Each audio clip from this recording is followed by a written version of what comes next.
Hi hello ನಮಸ್ಕಾರ ಎಲ್ಲರಿಗೂ. ಇಂದಿನ ಈ ಸಂಚಿಕೆಗೆ ಪ್ರೀತಿಯ ಸುಸ್ವಾಗತ. Welcome to all. ಈ ತರಗತಿಯಲ್ಲಿ ನಾವು ವಿಲೇಜ್ ಅಡ್ಮಿನಿಸ್ಟ್ರೇಟಿವ್ ಆಫೀಸರ್, ಗ್ರಾಮ ಆಡಳಿತ ಅಧಿಕಾರಿ ಅಥವಾ VA, ಏನು ಹಳೆಯದು VA ವಿಲೇಜ್ ಅಕೌಂಟೆಂಟ್ ಅಂತ ಕರೀತಿದ್ರು, ಆ ಹುದ್ದೆಗೆ ಶೈಕ್ಷಣಿಕ ಅರ್ಹತೆ ಏನು, ಸಂಬಳ ಏನು, ಪಿಂಚಣಿ ಸೌಲಭ್ಯ ಏನು, ವಯೋಮಿತಿ ಎಷ್ಟು, ಯಾವ್ಯಾವ ಸಬ್ಜೆಕ್ಟ್ ಬರ್ತತಿ, ಕನ್ನಡ ಕಡ್ಡಾಯ ಯಾರ್ಯಾರು ಬರೀಬೇಕಂತೇಳಿ ಈ ಸಂಚಿಕೆಯಲ್ಲಿ ಪೂರ್ಣವಾಗಿ ನೋಡೋಣ. ಬನ್ನಿ, ಹಾಗಾದರೆ ಸಮಯ ವ್ಯರ್ಥ ಮಾಡೋದು ಬೇಡ. ಇನ್ನು ಯಾರು ನಮ್ಮ ಚಾನಲನ್ನು ಸಬ್ಸ್ಕ್ರೈಬ್ ಮಾಡಿಲ್ಲ ಸಬ್ಸ್ಕ್ರೈಬ್ ಮಾಡ್ಕೊಳ್ಳಿ. ಇದೇ ರೀತಿ ನಿಮ್ಗೆ ಅಪ್ಡೇಟನ್ನು ಕೊಡ್ತಾ ಹೋಗ್ತೀನಿ. ಬನ್ನಿ, ಗ್ರಾಮ ಆಡಳಿತ ಅಧಿಕಾರಿ ದ್ವಿತೀಯ PUC ಅಥವಾ ತತ್ಸಮಾನ ಈ ಶೈಕ್ಷಣಿಕ ವಿದ್ಯಾರ್ಹತೆ ಮುಗ್ದಿರಬೇಕು.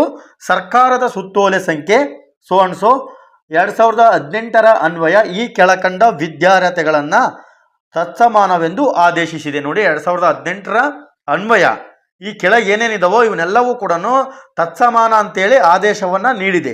ಯಾವುದು?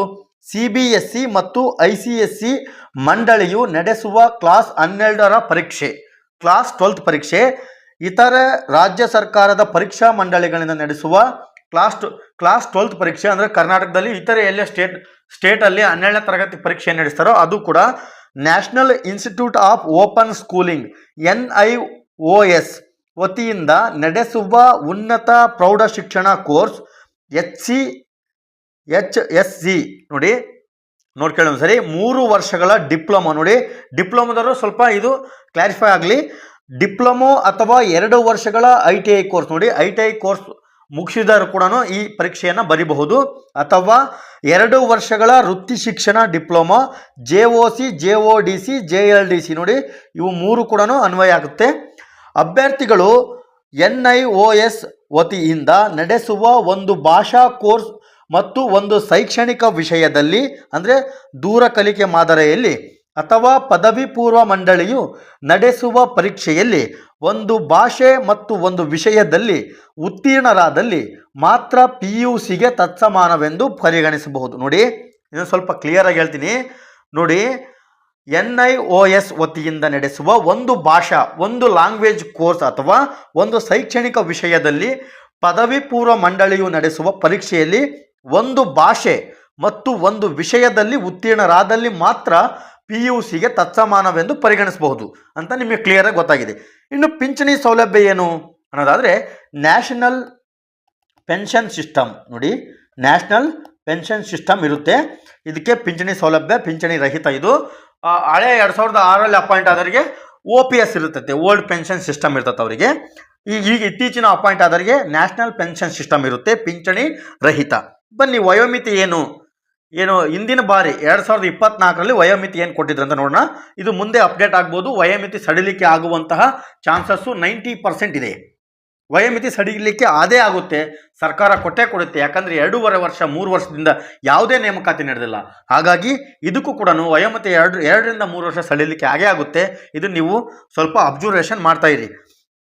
ವಯೋಮಿತಿ ಅರ್ಜಿಗಳನ್ನು ಸ್ವೀಕರಿಸಲು ನಿಗದಿಪಡಿಸಿದ ಕೊನೆಯ ದಿನಾಂಕದಂದು ಕನಿಷ್ಠ 18 ವರ್ಷಗಳು ತುಂಬಿರತಕ್ಕದ್ದು ಹಾಗೂ ಈ ಕೆಳಕಂಡ ಗರಿಷ್ಠ ವಯೋಮಿತಿಯನ್ನು ಮೀರಿರಬಾರ್ದು. ನೋಡಿ, ಅರ್ಜಿಗಳನ್ನು ಸ್ವೀಕರಿಸಲು ನಾವೇನು ಅಪ್ಲಿಕೇಶನ್ ಹಾಕ್ತೀವೋ ಅದು ನಿಗದಿಪಡಿಸಿದಂತಹ ಕೊನೆಯ ದಿನಾಂಕದಂದು ಕನಿಷ್ಠ 15 ವರ್ಷಗಳದ್ದು ತುಂಬಿರಬೇಕು. 18 ವರ್ಷಗಳು ಪೂರೈಸಿರಬೇಕು. ಹಾಗೂ ಗರಿಷ್ಠ ವಯೋಮಿತಿ ಅಂದರೆ ಹೆಚ್ಚು ವಯೋಮಿತಿ, ಗರಿಷ್ಠ ವಯೋಮಿತಿ ಎಷ್ಟಿರಬೇಕಂದ್ರೆ ಸಾಮಾನ್ಯ ಅರ್ಹತೆಯ ಅಭ್ಯರ್ಥಿಗಳಿಗೆ 35 ವರ್ಷ, ಪ್ರವರ್ಗ 2A, 2B, 3A, 3B ಅಭ್ಯರ್ಥಿಗಳಿಗೆ 38 ವರ್ಷ, ಪರಿಶಿಷ್ಟ ಜಾತಿ ಮತ್ತು ಪರಿಶಿಷ್ಟ ಪಂಗಡ ಮತ್ತು ಪ್ರವರ್ಗ 1 ಅಭ್ಯರ್ಥಿಗಳಿಗೆ 40 ವರ್ಷ. ಏನು SC, ST ಮತ್ತು ಕ್ಯಾಟಗರಿ 1 ಇವರಿಗೆ 40 ವರ್ಷ ವಯೋಮಿತಿ ಇರುತ್ತೆ. ಇದು 2024ಕ್ಕೆ ಸಂಬಂಧಿಸಿದಂತೆ. ಹಾಗಾದರೆ ಮುಂದೆ ಬರೋಂತಹ ನೋಟಿಫಿಕೇಶನಲ್ಲಿ 2 ವರ್ಷ ಏನಾದರೂ ಎಕ್ಸ್ಕ್ಯೂಸ್ ಕೊಡ್ಬೋದು ಅಂತೇಳಿ ಒಂದು ಭರವಸೆ ಇದೆ. ನೋಡೋಣ ಬನ್ನಿ. ಆನ್ಲೈನ್ ಮೂಲಕ ಶುಲ್ಕವನ್ನು ನಾವು ಪಾವತಿಸಬೇಕಾಗುತ್ತೆ. ಏನಾದರೂ ಸಾಮಾನ್ಯ ಅರ್ಹತೆ ಮತ್ತು ಇತರ ಪ್ರವರ್ಗಗಳು 750 ರೂಪಾಯಿ ಇತ್ತು, 750 ರೂಪಾಯಿ ಇರ್ಬೋದು. ಯಾಕಂದರೆ ಕರ್ನಾಟಕ ಎಕ್ಸಾಮಿನೇಷನ್ ಅಥಾರಿಟಿಯವರು ಇತ್ತೀಚೆಗೆ ಹೊರಡಿಸಿದಂತಹ 708 ಹುದ್ದೆಗಳಿಗೆ ಕೂಡ 700, 600, 500 ಇದೇ ಥರ ಸಮಥಿಂಗ್ ಆಗಿ ಅವರು ಪಾವತಿಯನ್ನು ಮಾಡಿದ್ದಾರೆ. 2A, 2B, 3A, 3B ಅವರಿಗೆ 750. ಪರಿಶಿಷ್ಟ ಜಾತಿ, ಪರಿಶಿಷ್ಟ ಪಂಗಡ, ಪ್ರವರ್ಗ 1, ಮಾಜಿ ಸೈನಿಕ ಮತ್ತು ವಿಕಲಚೇತನ ಅಭ್ಯರ್ಥಿಗಳಿಗೆ 500 ರೂಪಾಯಿ ಇರ್ತತಿ. ನೋಡಿ, ಇಷ್ಟಕ್ಕೆ 500 ರೂಪಾಯಿ ಇರ್ತೈತಿ. ಅವ್ರಿಗೆ ಏನು ಭಾಳ ಏನು ಕಡಿಮೆ ಇಲ್ಲ, 250 ರೂಪಾಯಿ ಡಿಫ್ರೆನ್ಸ್ ಆಗುತ್ತೆ. ಬನ್ನಿ, ವಿಶೇಷ ಚೇತನ ಅಥವಾ ವಿಕಲಚೇತನ ಅಭ್ಯರ್ಥಿಗಳಿಗೆ ಶುಲ್ಕ ವಿನಾಯಿತಿ ಇದೆ. ಅಂದರೆ ಯಾರಿಗೆ ಅಂತೇಳಿ ಮುಂದೆ ಕೊಟ್ಟಿದ್ದಾರೆ ಬ್ರಾಕೆಟಲ್ಲಿ. 40%ಕ್ಕಿಂತ ಹೆಚ್ಚು ಅಂಗವಿಕಲತೆ ಹೊಂದಿರುವವರು ಮತ್ತು ಅದಕ್ಕೆ ಸಂಬಂಧಿಸಿದಂತೆ ಜಿಲ್ಲಾ ವೈದ್ಯಾಧಿಕಾರಿಗಳಿಂದ ಪ್ರಮಾಣ ಪತ್ರ ಹೊಂದಿರುವವರಿಗೆ ಶುಲ್ಕ ವಿನಾಯಿತಿ ಇದೆ. ಎಷ್ಟು? 40%ಕ್ಕಿಂತ ಹೆಚ್ಚು ವಿಕಲತೆ ಹೊಂದಿರಬೇಕು.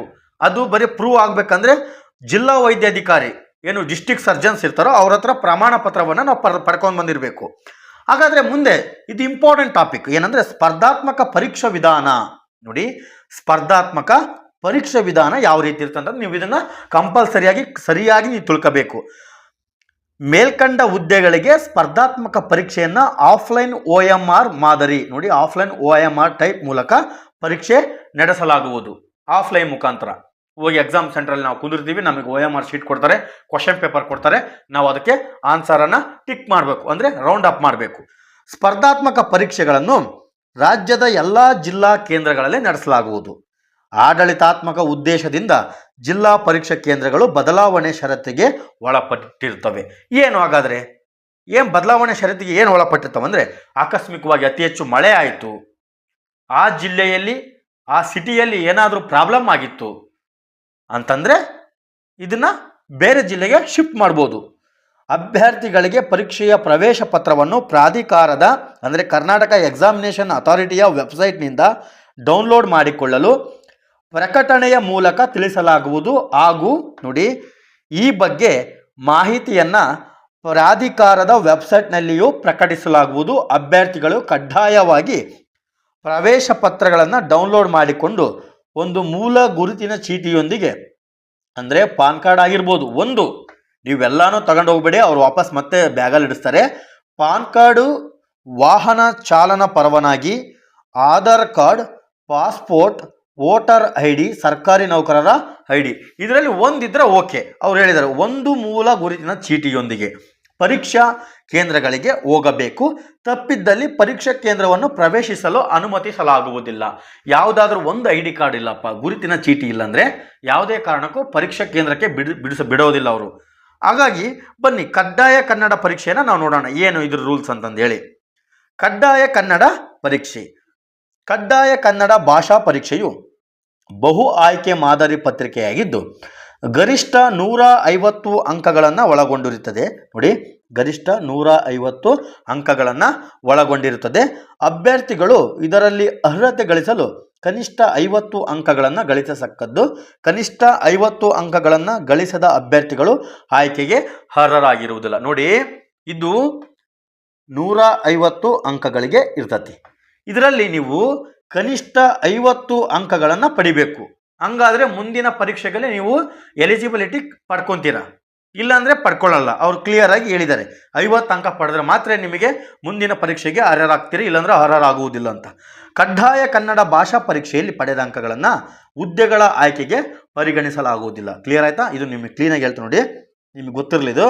ನೋಡಿ, ನೀವು ಕಡ್ಡಾಯ ಕನ್ನಡ ಪರೀಕ್ಷೆಯಲ್ಲಿ 150ಕ್ಕೆ 120 ಅಂಕನ ಪಡ್ಕೊಂಡ್ಬಿಟ್ರಿ ಅನ್ಕೊಳ್ರಿ. ನೀವು ಇಲ್ಲಿ 120 ಅಂಕ ಪಡ್ಕೊಂಡ್ರೂ ಯೂಸ್ ಇಲ್ಲ, 150ಕ್ಕೆ 150 ಅಂಕನೂ ಪಡ್ಕೊಂಡ್ರೂ ಯೂಸ್ ಇಲ್ಲ, 55 ಪಡ್ಕೊಂಡ್ರೂ ಯೂಸ್ ಇಲ್ಲ. ಏನು ಇದು? ಎಲಿಜಿಬಿಲಿಟಿ. ಮುಂದಿನ ಪರೀಕ್ಷೆಗೆ ಈ ಅಂಕವನ್ನು ಆ್ಯಡ್ ಮಾಡುವುದಿಲ್ಲ, ಪರಿಗಣಿಸುವುದಿಲ್ಲ. ನಿಮ್ಮದು ಮುಂದಿನ ಪರೀಕ್ಷೆಗೆ ನೀವು ಅರ್ಹರಾಗಬೇಕು, ಎಲಿಜಿಬಲ್ ಆಗಬೇಕಂದ್ರೆ ಈ ಪರೀಕ್ಷೆಯಲ್ಲಿ ಶೇಕಡ ಅಥವಾ ಕನಿಷ್ಠ 50 ಅಂಕಗಳನ್ನು ಪಡೆದ್ರೆ ಸಾಕು. 55, 60, 70 ನಿಮ್ಮ ಕೆಪಾಸಿಟಿ, ನೀವು ಯಾವ ಥರ ಸ್ಟಡಿ ಮಾಡಿರ್ತೀರೋ ಆ ಮುಖಾಂತರ ಜಾಸ್ತಿನೇ ಮಾಡಿ, ಪರವಾಗಿಲ್ಲ. ಆಯಿತಾ? ಬನ್ನಿ, ಗ್ರಾಮ ಆಡಳಿತ ಅಧಿಕಾರಿ. ನೋಡಿ, ಇದು ಎಷ್ಟು ಪತ್ರಿಕೆಗಳಿರುತ್ತವೆ, ಸಮಯ ಎಷ್ಟು ಅಂಕಗಳಿಗೆ ಈ ಪರೀಕ್ಷೆಯನ್ನು ನಡೆಸಲಾಗತ್ತಂತೇಳಿ ಕ್ಲಿಯರಾಗಿ ನಾವು ನೋಡ್ಕೊಂಬರೋಣ. ನೋಡಿ, ಪತ್ರಿಕೆ 1, ಪ್ರಶ್ನೆ ಪತ್ರಿಕೆ 1, ಪ್ರಚಲಿತ ಘಟನೆಗಳಿಗೆ ಸಂಬಂಧಿಸಿದ ಸಾಮಾನ್ಯ ಜ್ಞಾನದ ವಿಷಯಗಳು. ಕ್ಲಿಯರಾ ನಿಮಗಿದು? ಏನು ಕರೆಂಟ್ ಅಫೇರ್ಸ್ ರಿಲೇಟೆಡ್ ಏನಿರ್ತದೋ ಜಿ ಕೆ ಪ್ರಶ್ನೆಯನ್ನು ಕೇಳ್ತಾರೆ.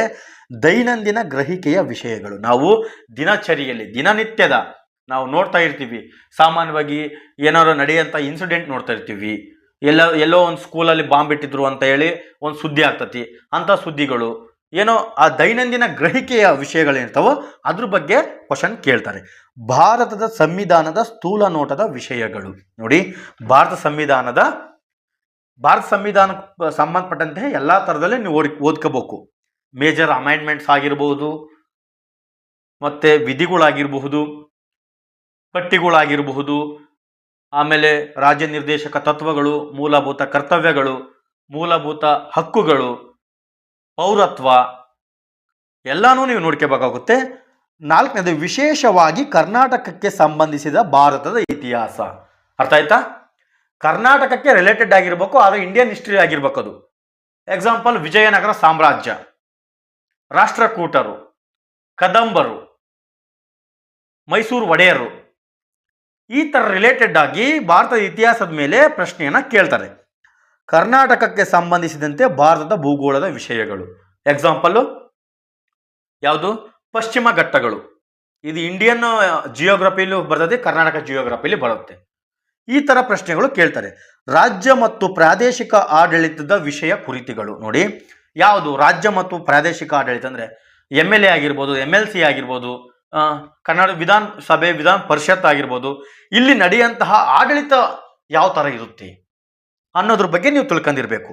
ಗ್ರಾಮೀಣಾಭಿವೃದ್ಧಿ ಮತ್ತು ಪಂಚಾಯತ್ ರಾಜ್ ಸಂಸ್ಥೆಗಳು ಮತ್ತು ಗ್ರಾಮೀಣ ಸಹಕಾರ ಸಂಸ್ಥೆಗಳಿಗೆ ಸಂಬಂಧಿಸಿದ ಉಪಕ್ರಮ ನೋಡಿ.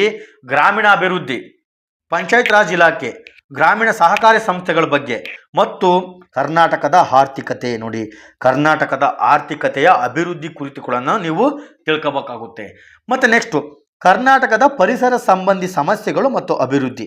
ಯಾವುದು ಸಮಸ್ಯೆ ಮತ್ತು ಅಭಿವೃದ್ಧಿ ಯಾವುದು ಅಂತಂದರೆ, ಈಗ ಕಬ್ಬನ್ ಪಾರ್ಕ್ ಉಳಿಸಿ, ಮತ್ತು ಅಪ್ಪಿಕೋ ಚಳುವಳಿ, ಎಕ್ಸ್ಟ್ರಾ ಇದೇ ರೀತಿಯಾಗಿ ಚಳುವಳಿಗಳು ಯಾವುದಾದ್ರೂ ಉಳಿಸಿ ಅಂತೇಳಿ ಬಂದಿರ್ತೈತಿ ಸಮಸ್ಯೆಗಳು. ಅದಕ್ಕೊಂದು ಅಭಿವೃದ್ಧಿ ಏನು ವಿಷಯ ಇರ್ತತೋ ಅದಕ್ಕೆ ಸಂಬಂಧಪಟ್ಟಂತೆ ಓದ್ಕೋಬೇಕಂತೇಳಿ ಅವ್ರು ಕ್ಲಿಯರ್ ಕಟ್ಟಾಗಿ ಹೇಳಿದ್ದಾರೆ. ಅಂಕಗಳು ಎಷ್ಟು? 100 ಅಂಕಗಳು. ಸಮಯ 2 ಗಂಟೆ. ಸಮಯ 2 ಗಂಟೆ 120 ನಿಮಿಷಗಳು. 2 ಗಂಟೆ ಅಥವಾ 120 ನಿಮಿಷಗಳು. ಪ್ರಶ್ನೆ ಪತ್ರಿಕೆ 2. ಇದು 3 ಸಬ್ಜೆಕ್ಟ್ ಇರ್ತದೆ. ಇದರಲ್ಲಿ 3 ಸಬ್ಜೆಕ್ಟು 100 ಅಂಕ. ಸಾಮಾನ್ಯ ಕನ್ನಡ 35, ಸಾಮಾನ್ಯ ಇಂಗ್ಲೀಷ್ 35, ಕಂಪ್ಯೂಟರ್ 30. ಕ್ಲಿಯರ್ ಆಗಿ ನೀವು ತಿಳ್ಕೊಳ್ರಿ. ಇವು 35, ಇದು 30. ಒಟ್ಟು 100 ಅಂಕಗಳು 2 ಗಂಟೆ. ಇದು ಕ್ಲಿಯರ್ ಆಯಿತು ಅನ್ಕೊಂತೀನಿ. ಬನ್ನಿ ಸ್ಪರ್ಧಾತ್ಮಕ ಪರೀಕ್ಷೆದ ವಿವರವಾದ ವೇಳಾಪಟ್ಟಿ ನಾವು ನೋಡೋಣ. ಸ್ಪರ್ಧಾತ್ಮಕ ಪರೀಕ್ಷೆಗೆ ವಿವರವಾದ ವೇಳಾಪಟ್ಟಿಯನ್ನು ಪ್ರಾಧಿಕಾರದ ವೆಬ್ಸೈಟ್ನಲ್ಲಿ ನಂತರ ಪ್ರಕಟಿಸಲಾಗುವುದು. ನೋಡಿ, ಸ್ಪರ್ಧಾತ್ಮಕ ಪರೀಕ್ಷೆ CETಗೆ ಏನು ವಿವರವಾದಂತಹ ವೇಳಾಪಟ್ಟಿಯನ್ನು ಕರ್ನಾಟಕ ಎಕ್ಸಾಮಿನೇಷನ್ ಅಥಾರಿಟಿ ವೆಬ್ಸೈಟ್ನಲ್ಲಿ ಪ್ರಕಟಣೆ ಮಾಡ್ತಾರೆ. ಸದರಿ ಹುದ್ದೆಗಳ ನೇಮಕಾತಿ ಸ್ಪರ್ಧಾತ್ಮಕ ಪರೀಕ್ಷೆಯನ್ನು ಆಫ್ಲೈನ್ OMR ಅಂದರೆ OMR ಟೈಪ್ ಅಂದರೆ ಎಕ್ಸಾಮ್ ಸೆಂಟ್ರಿಗೆ ಹೋಗ್ತೀರಾ, ಕ್ವಶನ್ ಪೇಪರ್ ಕೊಡ್ತಾರೆ, OMR ಶೀಟ್ ಕೊಡ್ತಾರೆ, ನೀವು ರೌಂಡ್ ಅಪ್ ಹಾಕ್ತೀರಾ, ಬರ್ತೀರಾ. ಇಲ್ಲಿ ಯಾವುದು ಆನ್ಲೈನ್ ಮುಖಾಂತರ ಈ ಪರೀಕ್ಷೆ ನಡೆಯಲ್ಲ, ಆಫ್ಲೈನ್ ಮುಖಾಂತರ ಈ ಸ್ಪರ್ಧಾತ್ಮಕ ಪರೀಕ್ಷೆಯನ್ನು ನಡೆಸಲಾಗುವುದು. ಅಭ್ಯರ್ಥಿಯು ಅರ್ಹತೆಗಾಗಿ ಸ್ಪರ್ಧಾತ್ಮಕ ಪರೀಕ್ಷೆಯಲ್ಲಿನ ಒಟ್ಟು ಅಂಕಗಳಲ್ಲಿ ಕನಿಷ್ಠ 35% ಅಂಕಗಳನ್ನು ಕಡ್ಡಾಯವಾಗಿ ಗಳಿಸಿರತಕ್ಕದ್ದು. ನೋಡಿ, ಇವ್ರದ್ದು ಇದೊಂದು ರೂಲ್ಸ್ ಇದೆ. ಈ ವಿಲೇಜ್ ಅಕೌಂಟೆಂಟ್ಗೆ ಒಂದು ರೂಲ್ಸ್ ಕೊಟ್ಟಿದ್ರೆ ಹಿಂದಿನ ಸಾರಿ ಕೂಡ ಅದು ಅಪ್ಲೈ ಆಗಿದೆ. ನೀವು ಮುಂದೆನೂ ನೀವು ಇದನ್ನು ತಿಳ್ಕೋಬೇಕು. ಈ ವಿಡಿಯೋ ಮಾಡೋ ಉದ್ದೇಶನೇ ಇದು. ಆ ರೂಲ್ಸ್ ಆ್ಯಂಡ್ ರೆಗ್ಯುಲೇಷನ್ ನಿಯಮಗಳು ಏನಿದೆವೋ KEA ಅವ್ರದ್ದು ರೂಲ್ಸ್ ಏನಿದೆ, ವಿಲೇಜ್ ಅಕೌಂಟೆಂಟ್ಗೆ ಅಥವಾ ವಿಲೇಜ್ ಅಡ್ಮಿನಿಸ್ಟ್ರೇಟಿವ್ ಆಫೀಸರ್ಗೆ ಏನು ರೂಲ್ ಇದೆ ಅದನ್ನು ನೀವು ತಿಳ್ಕೊಬೇಕಂತೇಳಿ ನಾನು ಈ ವಿಡಿಯೋ ಮಾಡ್ತಾ ಇದ್ದೀನಿ. 35 ಅಂಕ ಅಥವಾ 35%. ಈಗ 100ಕ್ಕೆ 35% ನೀವು ಪಡ್ಕೊಬೇಕು. ಅಂದರೆ 150 ಇದೆ ಅಂದರೆ ಅದರಲ್ಲಿ 35% ನೀವು 100ಕ್ಕೆ 35 ಮಾರ್ಕ್ಸ್ ಲೆಕ್ಕ. ನೋಡಿ, 200 ಮಾರ್ಕ್ಸ್ ಸಿಗುತ್ತಂದರೆ 70 ಅಂಕಗಳನ್ನು ನೀವು ಪಡ್ಕೊಂಡಿರ್ಬೇಕಂತೇಳಿ ಅವರು ಒಂದು ನಿಯಮ ಇದೆ. ಹಾಗಾದರೆ ನೆಗೆಟಿವ್ ವ್ಯಾಲ್ಯುವೇಷನ್ ಇದೆಯಾ ಸರ್ ಇದಕ್ಕಂತಂದರೆ ಇದೆ. ನೆಗೆಟಿವ್ ವ್ಯಾಲ್ಯುವೇಷನ್ ಇದಕ್ಕಿದೆ. ಋಣಾತ್ಮಕ ಮೌಲ್ಯಮಾಪನ, ನೆಗೆಟಿವ್ ವ್ಯಾಲ್ಯುವೇಷನ್ ಏನಿದು ಅಂತಾರೆ, ಸ್ಪರ್ಧಾತ್ಮಕ ಪರೀಕ್ಷೆ ಪ್ರಶ್ನೆ ಪತ್ರಿಕೆಗಳಲ್ಲಿನ ಪ್ರತಿಯೊಂದು ಪ್ರಶ್ನೆಗೂ 4 ಪರ್ಯಾಯ ಉತ್ತರಗಳಿರ್ತವೆ. ನೋಡಿ, 4 ಆಪ್ಷನ್ ಇರುತ್ತೆ. ಏನು ಮೊನ್ನೆ ಒಂದು ಅಪ್ಡೇಟ್ ಕೊಟ್ಟಿದ್ದಾರೆ ಯಾರು ಪ್ರಸನ್ನ ಸರ್, ಯಾರು KA ನಿರ್ದೇಶಕರು. ಇನ್ಮೇಲೆ 5 ಆಪ್ಷನನ್ನು ನೀಡ್ಲಾಕತ್ತಿ ಅಂತೇಳಿ ಕೊಟ್ಟಿದ್ದಾರೆ. 5ನೇ ಆಪ್ಷನ್ ಗೊತ್ತಿಲ್ಲದವರು 5ನೇ ಆಪ್ಷನನ್ನು ಟಿಕ್ ಮಾಡ್ಬೇಕಂತ ಹೇಳಿದ್ದಾರೆ. ಇನ್ನೂ ಅದು ಅಧಿಕೃತವಾಗಿ ಅವರು ಯಾವ ಮಾದರಿಯಲ್ಲಿ ನಾವು ಕೇಳ್ತೀವಿ ಅಂತೇಳಿ ಅದನ್ನು ಫೈನಲ್ ಮಾಡಿಲ್ಲ. ಅದು ಫೈನಲ್ ಆದಮೇಲೆ ನಾನು ನಿಮಗೆ ತಿಳಿಸ್ಕೊಡ್ತೀನಿ. ಬನ್ನಿ, ಯಾವುದಾದರೂ ಒಂದು ಸರಿ ಉತ್ತರವನ್ನು ಮಾತ್ರ ಆಯ್ಕೆ ಮಾಡತಕ್ಕದ್ದು.